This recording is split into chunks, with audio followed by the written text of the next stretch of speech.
to belief. Last week, we looked at one of the barriers for people that don't want to follow Jesus or don't feel like they can follow Jesus. And last week, the first barrier was this: I just can't, Brandon. I can't follow Jesus. We talked about the rich young ruler. Man, I just can't give up my wealth to follow Jesus. And so, that's what we looked at last week. And this week, we're kind of shifting gears a little bit. And maybe from that video, you can kind of tell what we're talking about.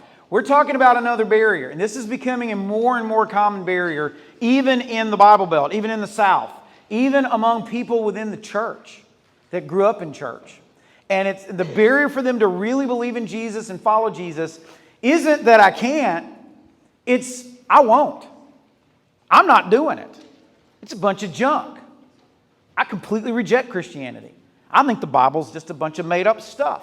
It's a bunch of fairy tales. That's what Bill Maher would say. It's not worth following following Jesus. I mean, Jesus is just some dude that lived a long time ago. He was just like all of us. And so there's this idea that a lot of people reject God. And one of the biggest barriers to belief is that people are hard-hearted towards Jesus. Do y'all know what hard-hearted is? Maybe you can talk about it tonight in your group if you don't. Let me give you an example. And I don't have a picture of this because I didn't have it in my notes or I would have done it. But in our backyard, you've got these little trails. They're about this wide, and they just stream here, and then there's one here, and then there's one that goes out there. And the trails were created by our 3 dogs. We have a big dog named Ruby. She's a dinosaur. She's a brontosaurus, whatever thing. She's a massive pointer. What is the other, Christy? What? Border Collie? Is that it? Anyway, she's a sweet dog. She's just a big teddy bear, but she's just massive and breaks everything. Anyway, and then you got Zoe. We found Zoe in a cotton field like 20 million years ago. Like it's been, 15 years? It's been a long time. 12 years ago. And we found her, and she's the sweetest dog. And this just cuddly, soft dog. Just sweet, doesn't impose on anybody, but she barks at everything, y'all. Like the Becks live behind us, and God bless them. I mean, she barks at their dogs and them all the time. And then we have our demon dog, and that is my dog Zeus, who apparently he lost an eye. It's kind of gross, but he lost an eye. He's now going to be a pirate for Halloween. Anyway, but they all travel, and what they do is they have these paths that go to places in the yard. So the one that goes in the front goes from this side of the house where they can see what's at the front of the fence in the street to the other side of the house. And so they wear down that path. I mean, they just go and go and go. Then the other one that goes at an angle is the one that goes to the backyard where the Beck's dogs play, and they bark and go. And then there's one at the back fence, just worn down. I mean, it is hard. It's almost like asphalt. It's that hard. Now, here's the deal. We cannot grow grass on that to save our life. We can't grow anything on it. Why? Because it's trampled and it's hardened. There are people who are like that in their heart. This world's not been very good to them. Life's been tough. And instead of saying, I can't handle it, and reaching out for a creator that may or may not exist, they begin to say, well, you know what? If there is a God, He stinks and I ain't following Him. And they get hardened and hardened and hardened and hardened to where when Jesus does come by, when somebody shares the love of Jesus with them, they don't understand how to handle it. It's almost like when you have a sunburn, if you go to the beach and fall asleep without any sunscreen and you're as red as a lobster and you come out, if somebody is trying to hug you, how does that feel? It hurts. Well, there are people, and maybe you're like this, and I'm not putting you down. I'm not trying to shame you or make you feel terrible. I kind of get it. I kind of get how you can, and sometimes these people like Bill Maher, they grew up in church. And they experience pain from church. And the thought is, well, if this is the way God's people are, I don't want to be here. I don't want to follow God. But y'all, there's some people that have decided, I'm not. I won't. I am not going to follow you. If Jesus walked up to them and said, hey, follow me, they would say, pardon the language, screw you. I ain't following you. So what happens when we continue to push the hand of God away in our life? I did it for 18 years, folks. I did it. I listened to sermons and I laughed at it. People tried to share the love of Jesus and it freaked me out. I was resistant to the gospel. I thought I was religious enough and I was good because I knew the facts about God. But what happens when God keeps reaching His hand out and you keep smacking it away? And God keeps reaching His hand out and you say, I don't want this. In Romans chapter 1, Paul, who wrote most of the New Testament, not our pastor, the Apostle Paul, I want to clear that up. Romans 1, Paul is writing to the church at Rome 2,000 years ago. And here's what he's writing them about. He's saying, hey, in your culture, in this time that you live in 2,000 years ago, there are people who have gotten hardened to Jesus, to God. They're not open. They're rejecting God. And Paul paints a picture of what happens when we consistently reject God. What happens when we refuse to say yes to God? There's 3 things from Romans chapter 1 we're going to look at tonight. I hope you'll write these down, and definitely I hope you'll talk about them in your group tonight. The first thing that happens is we redefine God. When we reject God, we kind of redefine God. Now here's the thing. People that do this don't say there's not a God. They'll say, I don't really like the God of the Bible. I like the God who's like me. I mean, He's into what I'm into, right? He votes like I vote. He thinks like I think. He's a big teddy bear. I love Him. Let me give you some examples. If you don't think this is a thing, this is a thing. I mean, check this out. Are the pictures next? All right, here we go. First thing is this. So there's Jesus, and you're like, what's the big deal? Well, He's got blue eyes and blondish hair. Jesus was a Middle Eastern person, y'all. I grew up and there was a picture of Jesus and He had blonde eyes and blue hair and He was praying up to God like that. And I thought is that Jesus? No, somebody interpreted Jesus through their lens. They didn't go back to the Bible. They went through their feelings. They went through what they wanted. They defined Jesus that was most comfortable and appealing to them. Let me show you another one. I'm going to step on some toes here tonight. Hey, wait. Is that Jesus with an American flag around Him? And the world in His hands that's broken? And a staff? What is that about? Now, here's the deal. I love our country. It's the greatest country on the planet. I'm a patriot. I think God has blessed our nation. I hope He continues to do so. But Jesus didn't just come to save America, people. He just didn't. Do you know where God is working the most in the church today? I don't think it's here. I think it's other places. I think in South Korea, the church is growing more than it's growing in America right now. Places where they're being persecuted, they're going.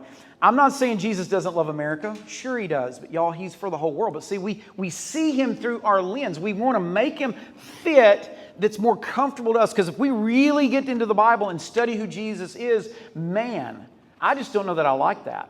Here's another one. This is from an old movie. This is called Buddy Jesus. Anybody ever heard of Buddy Jesus? This is like, I'm your buddy. Hey, you want to watch some porn? I'm your buddy. I'm cool with that. I mean, you're a dude, right? You got feelings. I'm a dude, right? You see what I'm saying? Oh, you gossip a little bit? I get it. She deserves it. You see, we tend to make Jesus into our image. We fit Him in our image. But here's the deal. Here's the problem with that. Guys, it's the opposite. Let me show you this. And I think this is what threw Tucker off because I got the slides out of order here. There's a thing in the Bible called Imago Day. Okay, everybody say Imago Day. Okay, there you go. You're Bible scholars. Look at you. Imago Day is this thought of the image of God. And it comes from Genesis 1, 26 through 27. If you want to go home tonight and read it, do it. You want to read it in your groups tonight, look at it. Here's the deal. Basically, Genesis 1, 26 and 27 says that God made male and female in whose image? His image. We are made in the image of God. But what we're doing, if we're not careful, is we make God in our image. Do you see what I'm talking about? If we're not careful, if we don't like the God of the Bible, if the God of the Bible is uncomfortable, it makes us way too uncomfortable. We don't like that Jesus said, love your enemy. I mean, no, He didn't do that. Yeah, He did. We don't like it that Jesus would love other people that we're uncomfortable loving. If we're not careful, we flip the script and we start making a Jesus that we're more comfortable with. That He's cool with us not ever going to church and saying we're a Christian. That He's totally understanding of us using the F word all the time. Because, everybody does it. It's 2022, Brandon. Have you not streamed anything on Netflix? We begin to think things like this, and we begin to morph God into something that's a teddy bear. And He's not. He's a lion. He's a roaring lion. Y'all, when I read the God of the Bible, He rubs me the wrong way sometimes. Because I'm a sinner. Because I'm not right with God. And so we got to be careful not to flip the script. So what does Paul say about this in Romans 1? Here's what he says, Romans 1:21. He says, yep, these people that are resisting God, they knew God, they knew the real God, but they wouldn't worship Him as God or give Him thanks. What does this mean? They knew who the real God was, but they said, I don't want it. And so what do? They began to think up foolish ideas of what God was like. Translation, they created their own God. That was more appealing to them. That was more comfortable to them. That understood things different, And as a result, their minds became dark and confused. That's what Paul's saying. So when we won't say yes to God, we often remake God in our own image, okay? When we won't say yes to God, we tend to make God in our image, but the truth is we're made in the image of God. Everybody with me? Say yeehaw. I hadn't lost y'all yet. All right, 2 more things real quick. So what happens when we refuse to say yes to God? The second thing, this is I'm going to step on some toes tonight. I love you, but I'm going to be real with you. God's been stepping on my toes all day about this too, okay? So I got issues with this too. The second thing is we tend to replace God. We don't just redefine God, we replace Him. We replace Him with something called an idol. Anybody heard of an idol? What an idol is? That is something that we put in the place of God. When we refuse to say yes to God, we're always going to say yes to something else. Look at what verse 22 in Romans 1 says. Paul goes on, he says, claiming to be wise. And again, these are people that says, I ain't following that God. Claiming to be wise, they instead became fools. And instead of worshiping the glorious ever-living God, instead means in its place, they worship idols made to look like mere people and birds and animals and reptiles. They traded the truth about God for a lie. Y'all see that line? That line pierces the very soul. We live in a culture today where we have traded the truth about God from His Word for a lie. And we push God out and we're following after so many other things instead of God. And it says they worshiped and served things God created instead of the Creator Himself. So that's what Paul's trying to say. So basically he's saying they created idols. What is an idol? Idolatry is putting something in God's place. If you're taking notes. I love this quote from Dan Ortlund. I think this is one of the best quotes I've ever heard.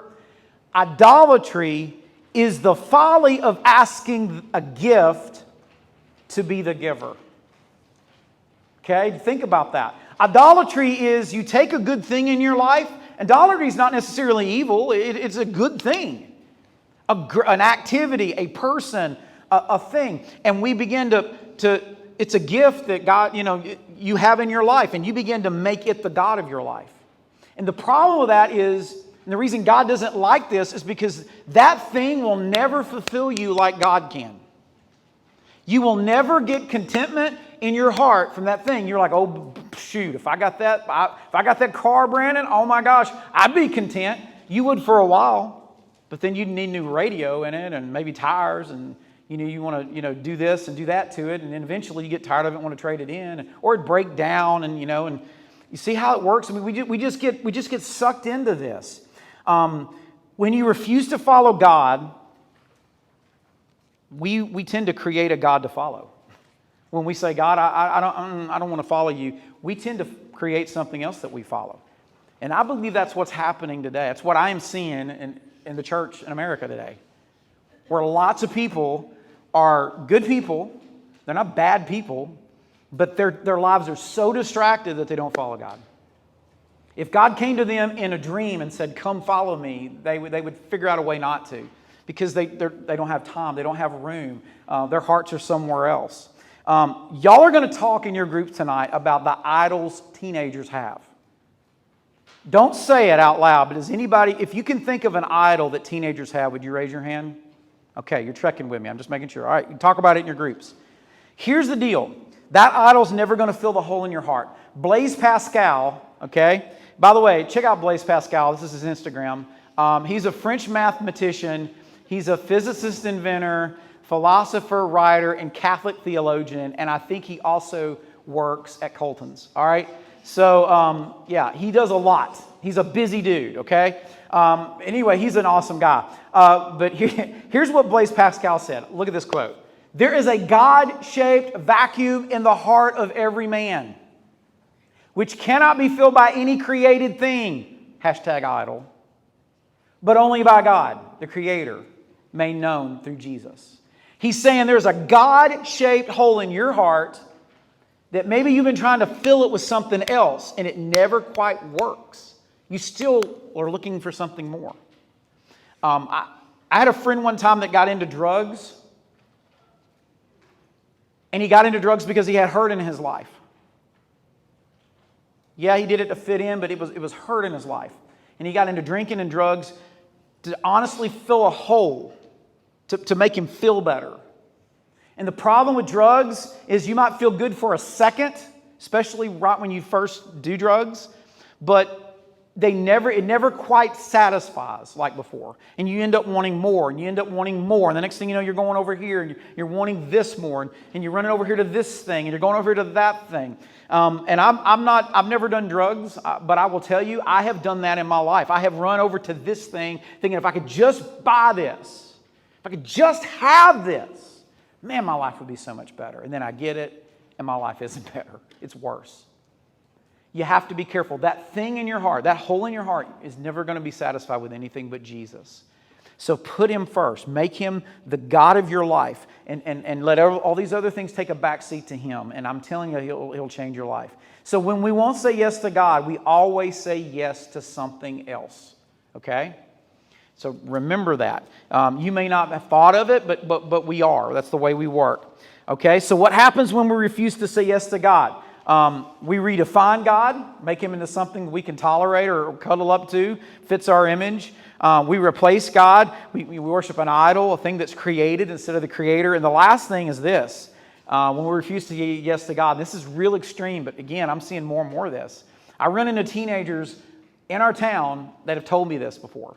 And I'm happy they're honest with me. We revile God. Now, what does it mean to revile? Revile means to speak abusively. That's what revile means. To address or speak abusively. Like, there's no respect for God because they don't think God's real. Or they don't want to know. Have fun with whatever you're doing. I don't want this in my life. And there's sort of it's an attitude that you're seeing more and more. People who reject God not only replace Him, but they often vilify Him. They berate Him. And here's the thing. If we keep pushing God's hand away, you know what God's going to eventually do? He's going to say, all right, have it your way. He's not going to run away from you and kick you away. He's just going to take His hand off the wheel and say, you can have it. And He'll let you have it. He will absolutely let you have the wheel. He'll absolutely allow you to train wreck your life. He will do it. Why? Because He knows that you have to love Him freely, or it's not love. He can't force you to love Him. That's not the way love really works. He can be there to talk to you. He can say, please don't do this. But He cannot force Himself on you, nor will He force Himself on you. God will not do that. He's a gentleman. That's the way He works. And I think about people, and there's all kinds of people, but one person that comes to mind is a dude that you may have seen on TV named Bill Maher, okay? Again, I'm not ripping Bill Maher. Some of the things he says, I'm like, wow, that's an interesting take.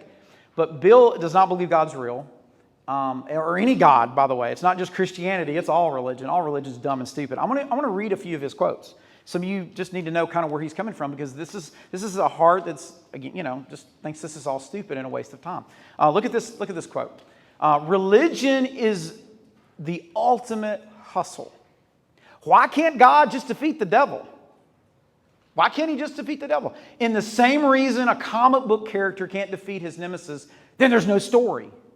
If God gets rid of the devil, and he could because he's all powerful, well, there's no fear. There's no reason to come to church. That's it. That's just, look at this next quote. Check this out. Faith means the purposeful suspension of critical thinking. It's nothing to be admired. I just got to say this. Faith, he's talking about blind faith. Faith is rooted in fact, people. You just don't have all the details worked out. Faith is not, man, I really hope, I really, really, really hope that when I jump off this building, I'm not going to crash. That's blind faith. That's assumption. Okay? But anyway, that's one of his quotes. Look at this next thing.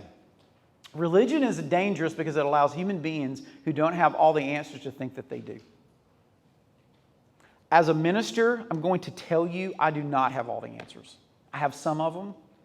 Some of them that I thought I had, I realized as I've grown older, I was dumb, I didn't know, and I read the Bible more, realized that's stupid. But some people do act that way. It's true.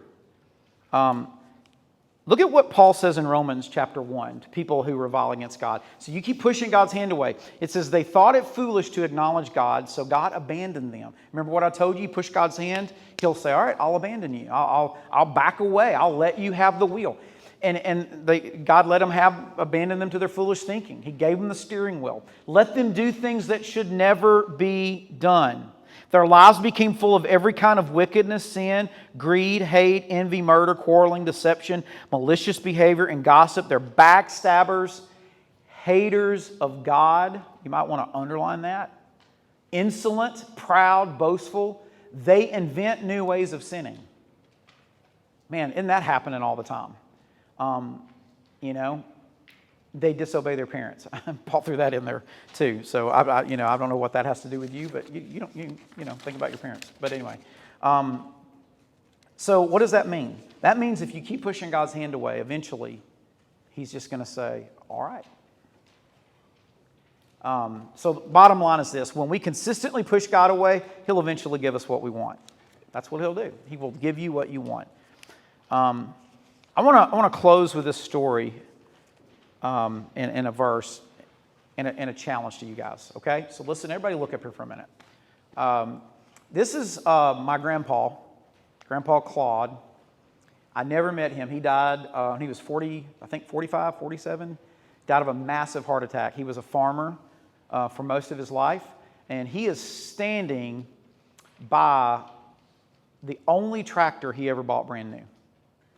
And I'm getting the dates mixed up. I'm thinking it was a 55 Ford. And my dad, his son, still has that tractor. Check this picture out. So they have this tractor at my mom and dad's house. And that's Cade several years ago when he was, I think, maybe 6th or 7th grade. He was real young. And he's driving that tractor. That tractor doesn't have power steering. That tractor, it's amazing. And Dad has kept it in really good shape. He's had it repainted several times and just loves that thing. Now for me, when I see that tractor, I think about my dad. I don't think about my grandpa. But I have a feeling that my dad, whenever he gets on that tractor, he thinks about his dad. And that's a cool thing to have in a family. So I'm telling you this story, and I don't have the video or the pictures, but I wanted you to get this image in your head. When my son Cade was a lot younger than in that picture, when he was like 2, maybe 3. I have videos somewhere of him sitting in my dad's lap, his grandpa, sitting in my dad's lap. My dad's driving the tractor, and Cade's looking around. His eyes are big. And you know what he's doing during the whole video? Dad's driving this tractor. He's pushing his hand away. He's pushing his hand away. Now, I want it. Give it to me. I want it. Give it to me. No, I want it. Give it to me. No. I want it. I want it. And my dad, being a loving dad, or grandpa, my dad, didn't give him the wheel. Because if he had, it would have killed him. He would have gotten hurt that day. But I'm telling you, this is a picture in my mind of the way we are with God. Some of you may be here tonight, and you may have been here because somebody begged you to come, or you lost a bet, or you were just curious. And I'm thankful you're here, no matter how you got here.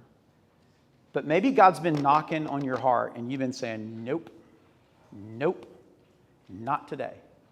Nope, not today. I want to show you a picture of the heart of God. Some of us think God's this mean God, and you know, God is a God of judgment. I'm not going to sugarcoat it. You can read it in the Bible, but you know, Jesus came here because he loved us. So I want to show you the heart of Jesus. Look at this last verse. This is Matthew chapter 23.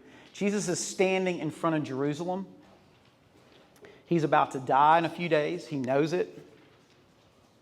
He came here to seek and to save the lost. And he stands in front of Jerusalem and he screams this out. Jerusalem, Jerusalem, the city that kills the prophets and stones God's messengers. And you're like, what is that? They literally, God sent them preachers and prophets in the Old Testament, and they killed most of them. And they stoned them. They threw rocks and killed them. And this is what he says. How often have I wanted to gather your children together as a hen protects her chicks beneath her wings, but you wouldn't let me. Y'all catching this? I wanted to gather you up. I wanted to bring you in. I wanted to welcome you into this, to my heart. I wanted to bring you into the family, into the fold. I wanted to wrap my arms, my wings around you, but you wouldn't let me. You pushed me away. So here's my question for you guys tonight. Are you going to keep pushing God away? Are you going to keep telling him no? I'm not doing it. Guys, don't push him away. I'm not going to lie to you. If you gave your life to Jesus tonight, he's not going to answer all your questions. He's not going to make your life perfect, complete on this side of heaven. None of us are. We're all sinners in the room. But I will tell you what he will do. He'll fill a hole in your heart that you've been trying to fill with everything else. The only one who can let him in is you. Nobody else in this room can do it. And you have to choose to do it. Not get talked into it by some preacher. You have to say, you know, I've tried everything else. I want to follow Jesus. Will you let him into your heart tonight?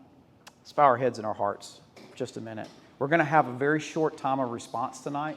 And guys, the response is Jesus. It's not the altar. It's not anything but him. Are you wanting to follow him tonight? If you're here tonight and you're tired of pushing him away and you're ready to give him a chance, the Bible says if you ask him to come save me, he'll save you. So right now, wherever you are, just whisper this to God, not to me, not to your neighbor. Say, dear Jesus, I've tried everything else and I give up. I'm giving you my life, my heart. Please save me. Please fill this hole in my heart that I've been trying to fill. Thank you for dying for me. Help me to live for you. In Jesus' name. With everybody keeping their heads